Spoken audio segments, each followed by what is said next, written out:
పెళ్ళైనా పండగైనా వేడుక ఏదైనా పట్టు చీరల ప్రత్యేక వేదిక వారాహి సిల్క్స్.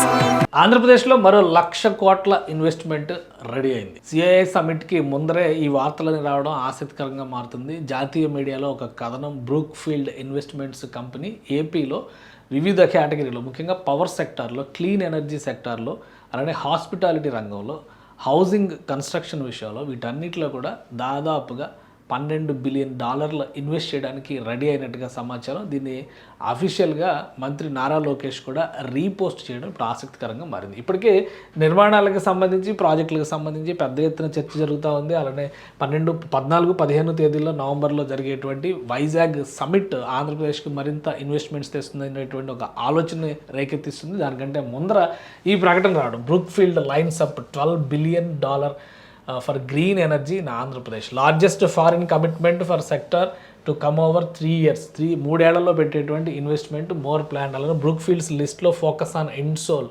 అలానే నవయుగ, అలానే green hydrogen projects, township, north Vizag, ఇది మన already Bhogapuram international airport, Alluri Sitaramaraju international airport ఉంది కదా, దానికి కనెక్ట్ చేసేటువంటి మార్గంగా దీన్ని మనం చూడాలి. వైజాగ్కి భోగాపురానికి మధ్యలో వచ్చేటువంటి పెద్ద హౌసింగ్ ప్రాజెక్ట్, ఒక శాటిలైట్ టౌన్షిప్ని అక్కడ డెవలప్ చేయాలని చెప్పని ఏపీ ప్రభుత్వం డిజైన్ చేసింది. సో దానిలో ఇన్వెస్ట్మెంట్స్ పెట్టేటువంటి ఆలోచన, ఆసక్తి బ్రూక్ ఫీల్డ్ కంపెనీకి ఉంది. అలానే లీలా హోటల్స్ పేరుతో స్టేట్ వైడ్గా, లీలా హోటల్స్ అనేది చాలా ప్రీమియం బ్రాండ్ హాస్పిటాలిటీ రంగంలో, స్టేట్ వైడ్గా హోటల్స్ నిర్మించాలని చెప్పని భావిస్తుంది. ఇది $100 బిలియన్ ఇండియాకి 2030కి $100 బిలియన్ పోర్ట్ఫోలియోని డిజైన్ చేసుకుంది. ఇది ఆంధ్రప్రదేశ్ అందులో $12 బిలియన్ ఇప్పుడే క్యాప్చర్ చేసేటువంటి పరిస్థితి ఉంది. Brookfield asset management is plan to invest $12 billion in Andhra Pradesh renewable energy sector.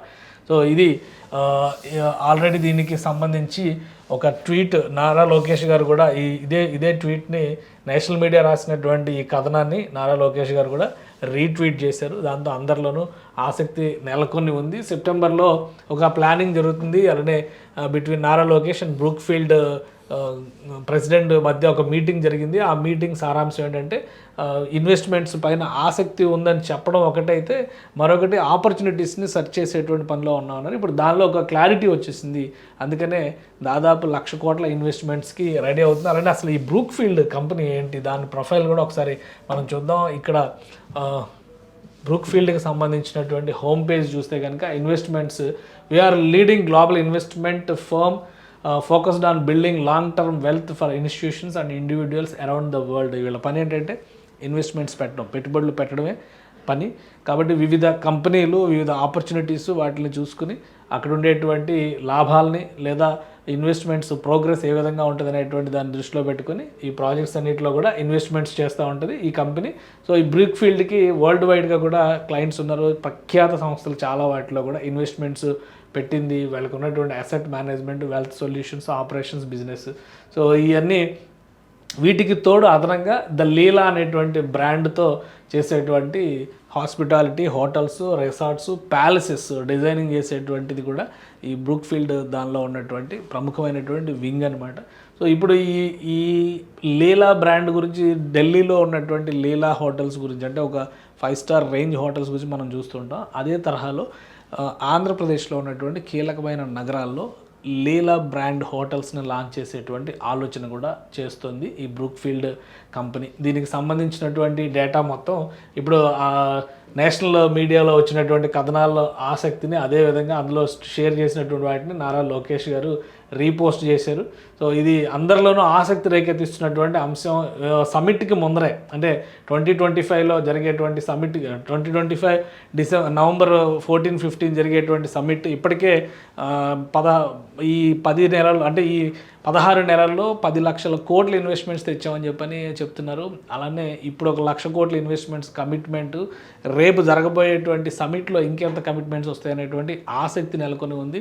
మేజర్గా వైజాగ్ చుట్టూ దాదాపుగా ఒక 4-5 లక్షల కోట్ల ఇన్వెస్ట్మెంట్స్ వస్తున్నాయి. ఎలా అంటే, ఇప్పుడు నవంబర్లో ఆర్సిఎల్ మెటల్ కంపెనీకి సంబంధించి దాదాపు 1,00,000 కోట్ల కంపెనీ, అది కూడా 1,00,000-1,50,000 కోట్ల ఇన్వెస్ట్మెంట్స్ ఉన్నాయి. ఫస్ట్ ఫేజ్లోనే 70,000 కోట్లు ఇన్వెస్ట్ చేస్తున్నారు. సెకండ్ ఫేజ్లో 80,000 కోట్లు అన్నారు. అలానే గ్రీన్ హైడ్రోజన్కి సంబంధించి కేంద్ర ప్రభుత్వ ఎన్టీపీసీకి సంబంధించినటువంటి ఇన్వెస్ట్మెంట్స్ 1,00,000 కోట్లు దాటిపోయినటువంటి ఇన్వెస్ట్మెంట్, గూగుల్ ఇన్వెస్ట్మెంట్ 1,00,000 కోట్లు దాటిపోయినటువంటి ఇన్వెస్ట్మెంట్.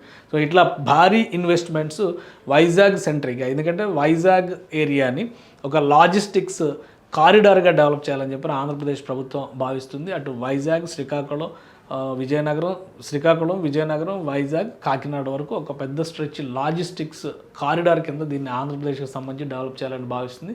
సో ఆ సంకల్పంలో భాగంగానే పెద్ద పెద్ద కంపెనీలు, పెద్ద పెద్ద ఇన్వెస్టర్స్ కూడా ఏపీ వైపు మొగ్గు చూపుతున్నారు. ఇక సిఐఐ సమిట్లో ఎలాంటి అద్భుతాలు జరుగుతాయో చూడాలి.